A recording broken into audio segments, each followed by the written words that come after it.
Camera's running. Okay, hold on. Yeah, walk all the way along. A little closer together. Down. You got that bag, that coat in? Yes.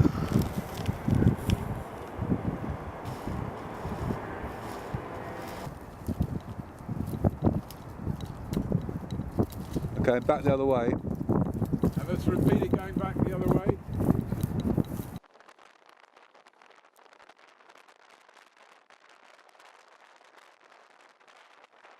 Off you go.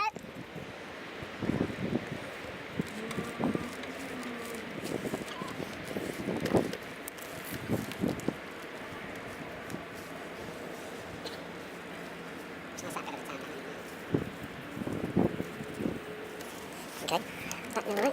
And one more back the other way. Ready? Yep.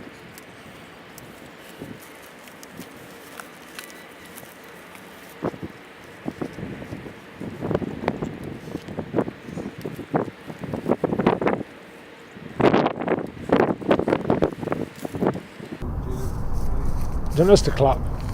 Yeah? Yeah. Could be the happy clappies.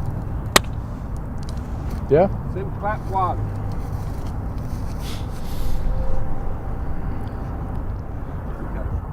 Right, if you could take us back then to Christmas 1977, what were you doing that day and how did you get to be here?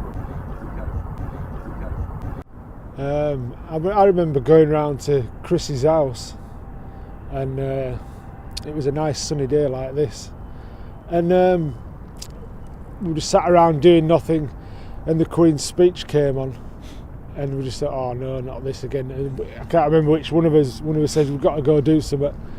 Says, oh, Sex Pistols are playing in Huddersfield tonight, so we thought, oh, let's go there then. Nice sunny day, so we just set off walking to Huddersfield to see Sex Pistols. How long did you have to walk? I remember it being 16 mile, but it's only 9 mile now, but it took us 3 hours. You have to go down Manchester Road, Huddersfield Road, and in through Bingley, and then down Bradford Road into Huddersfield. Bingley? Brighouse. Brighouse, sorry. And why did you have to walk? There was Christmas Day, it was on a Sunday as well, and them days there was no bus. I don't think there were buses running on a Sunday anyway.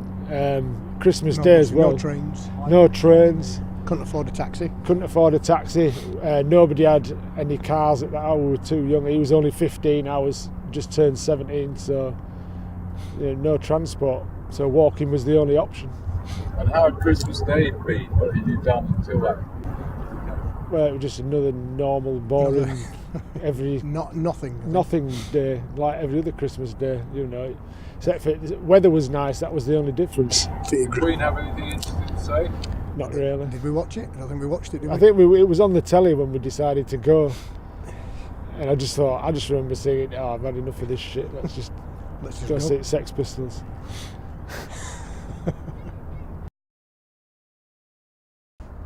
Sing clap two. The Queen, could do the Queen thing. Her message was no longer relevant. It was the Sex Pistols message that was more important. It was massive, because the Sex Pistols couldn't even get any gigs at that point. We were reading about all the excitement and fun they were getting up to, but everyone was getting denied the chance to see them. And then all of a sudden, in the space of a week, we had them twice. So we were quite lucky, so everyone was like really pleased. But most of Bradford punks went to the Keighley gig on the Monday because because of the transport situation Christmas Day.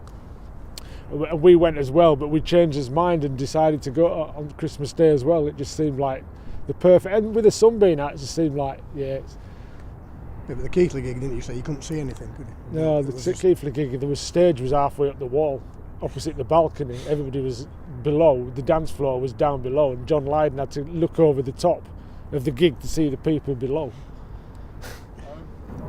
So how tired were you? Was it cold? No, it was okay. It was a really nice warm day. We bumped into another lad who walked with us. He was coming from a different part of Bradford. As we got to Wyke, we were getting a bit thirsty, so he jumped over this wall and nicked some milk from this milkman. So a bit like this. It was like this. It was a sunny day like this, but We weren't cold at all. It just seemed like the perfect day. It was so strange to have a warm day on Christmas Day, because in them days there were proper Christmases, with proper snow up to 3 foot deep sometimes, especially up north. It just seemed like some kind of message or something. Got to go see the Sex Pistols. Well, there were only us three walked from Bradford. I don't know whether only other people walked from anywhere else. But as we got to the gig, we got there just as the sun was going down, and there was the queue to go into the gig was all like Tetley bittermen and firefighters and loads of all people just turned up to see the freak show. I mean, we didn't see hardly any punks in the queue. There was about 5 or 6 punks, maybe 10, and we spoke to them, and they were from Liverpool and Manchester and Wolverhampton, and it was them that told us the gig had sold out. So we just sat down on the floor because we were tired from walking from the gig, and then somebody brought some sandwiches out that were left over from the party in the afternoon. Who brought those out? I haven't got a clue. I just remember them coming in. They came out through the door and handed them to us. And did Malcolm get you in? Was there a story of that? I've just found out recently that it was Malcolm. My recollections were everybody had gone in the gig. Two guys walked out, sort of looked towards us. One guy says, "We're not playing unless you let these people in." And then they went back in because it was dark, tired, whatever. I didn't notice Malcolm. I knew what he looked like, but I didn't recognise him initially. And then the next minute we're going in the gig. Malcolm got us in the gig. Yeah, he said the Pistols wouldn't play unless you let these half a dozen punks or whatever. There were 10 of us maybe at most. Describe the gig once you got going. Wow. I can't remember it. What I remember is Very crowded. very packed, wasn't it? Yeah. Me and him had to give each other piggybacks so we could see the band. We only got to the bottom of the stairs. It's the only gig I've been to where I never had a drink, you couldn't move. We got to the bottom of the stairs, it was like that, crushed. Whether it was a bit better elsewhere in the room, I don't know. It looked chock-a-block. We couldn't get any further than the bottom of the stairs. When the band came on, we were taking turns to give each other a piggyback so we could see what was going on. I don't remember any bouncers or security of anything. But then it was difficult to say, as I say, we could only get to the bottom of the stairs, so it was. And we were more interested in just watching the band. I think as soon as we got in, the band pretty much came on soon after. But I don't recall seeing any security or anything. I'm sure there must have been some. Could have been on the front, couldn't they? Could have been at the front or something. Yeah. I always remember Sid Vicious, with all his cut-up chest, sort of pouting at the front, doing all his thingy. It's strange. I mean, I thought the Pistols were great as a band, but the bit that stands out for me, and I've realised that I got it wrong. I can just remember John Lydon going, "Here's your Christmas national anthem," and went straight into God Save the Queen. Now I always felt that was at the beginning of the gig, but somebody sent me a CD of the gig and it's for the encore. But that was the bit that struck a chord with me. And I was possibly thinking about the Queen thing as well that we were watching earlier on. So there's like correlation with that, and it was like, here you go, mate. But did they seem together and happy to be together on stage that day? Oh. Right. Not knowing the band so well. I mean, we spoke to Lydon afterwards, when the gig emptied, and he seemed really relaxed and friendly and that. And we were talking about. Look, we spoke to him for about half an hour. I think he came up to Chris, and he tried to tap a fag off his dinner. And then some other friends from Bradford came over. We were just talking to him, and it was from what he said to us. He wasn't thinking the Pistols were going to be splitting up, because we were asking about what it was like in London and that and gigs, and he was saying, "Oh, you've got to get down, come and see us sometime," and all that sort of thing. So it was like, there was a continuation going in his head, because he said to us, if we play any gigs in London, come along, and we'll try and get you in and that. So he wasn't thinking of the Pistols ending at that point. Because that was very unlike the big bands at that time, to spend the time talking to fans. I think, we were young and naive, and punk was totally against all that pop star image. But the Pistols were that sort of famous. I suppose even in our heads, we were still kind of thinking it was like seeing a big pop star. And for him to just walk up and start talking to us and talking to you like he was just your best mate, or there was no "I'm in a band, you're little pleb who's come to see us." There was like a respect, a common bond type thing. And it, you know, that struck a massive chord with me personally. You think seeing them that day changed your life in any way if you hadn't been? Well, I was already into punk, you know. I think me and Chris got into punk. It was early '77, I think, and very early. Very early '77, on March, April, something like that. We'd seen a few bands, so but I was still going to football as well, so I was caught between the two. But on that day, I just stopped going to football basically, and just got really into I'd punk. definitely say that changed your life then. Well, it did. Yeah, it was life changing. I took it more seriously. '77, I was still a bit half in the football camp, half in the punk camp. I was dressing like a punk, everything I was doing, but I was still going to the football. But after that Sex Pistols gig, I just kind of thought I'd rather do the punk thing. There's something special about this. Can you talk a little bit about, you know, the North-South thing was a big deal then? A lot of good things came out of the Pistols for me. I mean, I was going to football, and the only time I ever met anybody from another city, there was just a big punch-up, you know, and I'd rather get on with people. And what I loved about the old punk scene was it didn't matter where you come from. I hitchhiked all over the country watching Adam and the Ants and loads of other bands, and whatever city I landed in, as soon as you met punks, they'd put you up for the weekend or put you up for the night. Specifically '77, '78, it changed a bit in '79. It all started to get a bit normal and back to the normal boring crap. You know, there were more fights at gigs and all that sort of thing. People became more territorial. But for that '77, '78, it felt like there was something special. There was people were coming together with some kind of union going on. Things were changing. And that had a massive impact on me as well. That's when I started going to London. I first went down to Seditionaries in October the 1st, 1977 to watch Leeds versus Chelsea. And I remember going to Seditionaries and looking at the clothes and walking down the King's Road and seeing all the punks. And there was definitely a north-south divide. But when I started going to London and meeting people, I used to get all the usual stereotypical comments, oh, where's your whippet and your flat cap and all that sort of stuff. And I remember watching Coronation Street one day, and it turned out that particular episode had actually been on Up North the week before. So I just talked all the way through it and spoiled it for them all. But you know, there was definitely a north-south. But I think with the punk thing, it was more friendly banter. But when I was down south, not in a punk venue, there was definitely, I got a lot of hostility.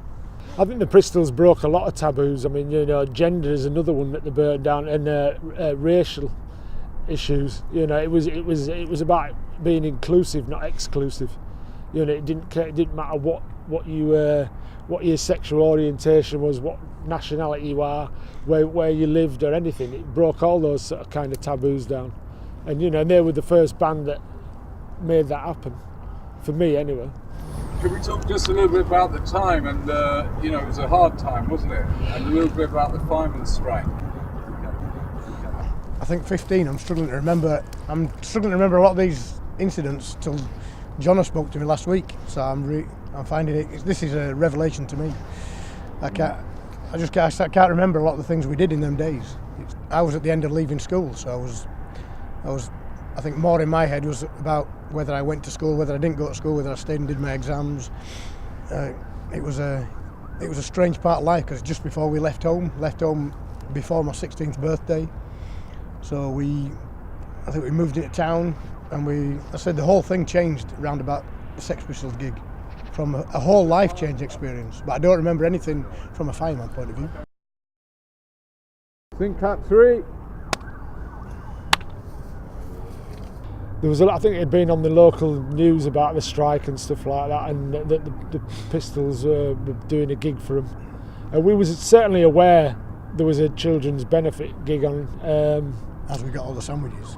Yeah, I think we're more interested in the band rather than the circumstances. Yeah, we weren't really interested in the strike as much, because there were that many strikes going on at the time. You know, like I say, it was a difficult time for the country politically. You know, there was the right wing were rising, the left wing were rising. You know, there was a lot of clashing of all sorts of things. A very political time, and the 3 days a week had just finished and all this other stuff. So we were a bit bored of striking, really. We thought the way forward was what was going on in the punk world. You know, that was unifying people more. You know, and as a collective, we might be able to change the world. I think that's what, maybe naively, but I think people generally think that big change was going to come out of the punk movement. As soon as the record contracts came out, though, it all disappeared. How did you feel when you heard the Pistols had broken up? Well, yeah, because after speaking to Lydon at Huddersfield, you know, we thought there was going to be some kind of continuity. You know, we were hoping that we were going to get to play more gigs and we'd have more chances to go see them, probably maybe go on tour with them or something, I don't know. But, you know, so 3 weeks later and it's all gone. Big surprise. At the end of the gig, there was all that memorabilia, flags and posters. Oh, yeah, because we got there late and we weren't even going to get in. When we got to the bottom of the stage, I just remember the walls being plastered with posters and flyers and all sorts of stuff, and I thought I'll have some of them at the end of the gig. And unfortunately, by the time everyone had pushed past us to get out, there was very little left on the wall. So, you know, we sat about because we were still knackered from walking to Huddersfield, and that's when Lydon came up to us. But I did get a poster off of Lydon, Holidays in the Sun poster, and I've still got it at home, but it's a bit tatty. Was that the start of your collection? Yep. Well, yeah. Yeah, it was very accommodating. You know, like I say, he didn't have no airs and graces. There were no "I'm superstar rock singer of Sex Pistols." It was just talking to you like I'm talking to you now. And that was new, wasn't it? Because you always before pop stars. Well, yeah, they were unapproachable. They were miles away. You know, nearest you could get to see them is at a gig or in a magazine or something like that. You know, there was no contact with them. I mean, that's what I loved about the old punk scene, you know, particularly 77, 78, you could go along to see bands and you could have a drink with them. I remember going to see Ultravox in 1977, going backstage and we were playing keepy up football, you know, in dressing room, you know, sat up all night till 6 o'clock in the morning, once talking to wire. You know what I mean? This really pretty girl that I was with could have had something to do with that, but you know what I mean?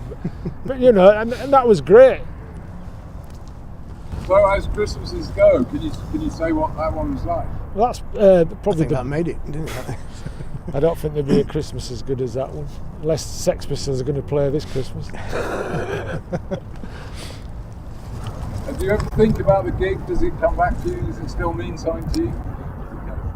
Right. Well, I've never really been out of the punk rock scene as such, I suppose. You know, I moved to London, started following Adam and the Ants, and got to know a lot of the London punks. Spent years there squatting, you know, so that punk lifestyle was like pretty much 24/7. Used to go down to Seditionaries.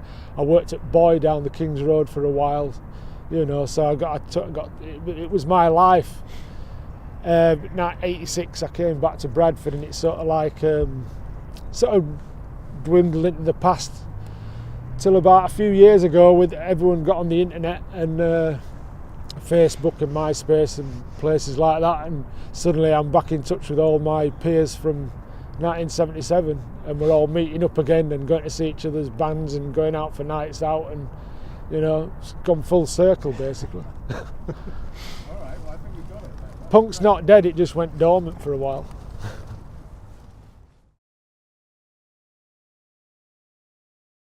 Can you just clap first? Can you clap one? Yeah, a lot of people seem to think that punk was just about music. To me, it was never about music. It was like re-education. I mean, up until punk, a lot of kids were just going to follow their dads down to the same job that they've been doing for years. Till punk came along, it changed all that. It was life-changing. You know, I know a friend of mine, Barnsley, in London, a really good friend of mine. Because of punk, he up until recently was doing a business fashion industry with Joe Corey. Now, if it hadn't been for punk rock, he wouldn't have been doing that. You know, it was far-reaching. You know, loads of people's lives changed. It was like 24/7. People went out and lived the lives how they wanted to live. You know, it was like personal anarchy, which is what anarchy was about to me. Changing the person that the society had made you and becoming the person who you wanted to be. You know, re-education, all this sort of thing. You know, it was massive. It's not the music's irrelevant. It was just a soundtrack, but it gives people the confidence to change their lives, form bands or do whatever they want. You know, I don't think any other music genre has ever had that impact on anybody, and you can still see it today. people with Mohicans and ripped up trousers and stuff like this. It's all filtered into mainstream society. Well, yeah, you know, up until punk, I think a lot of kids, you know, had dressed like the dads. Now you see it now, the dads are dressing like the kids these days. You know, youth's taken over, you know, and that's all part of punk. You know, it changed every facet of life, art, film industry. You know, it's massive, and it's still going on today. You know, the music might not last the test of time, but the attitude and the culture and the question everything, believe nothing attitude of the punk generation is still around everywhere. Brilliant. That was great. Well done. Just an inch lower. And very light, Steve.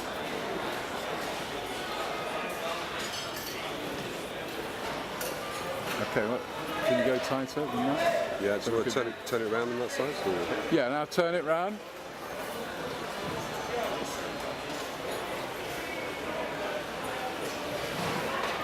Okay, good.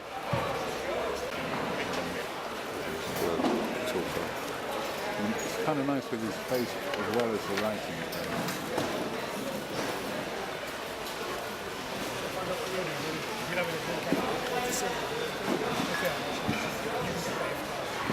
Until then.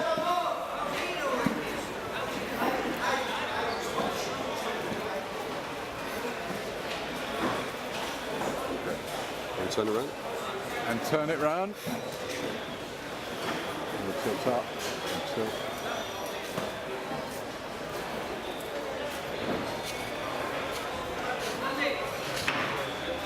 And one down.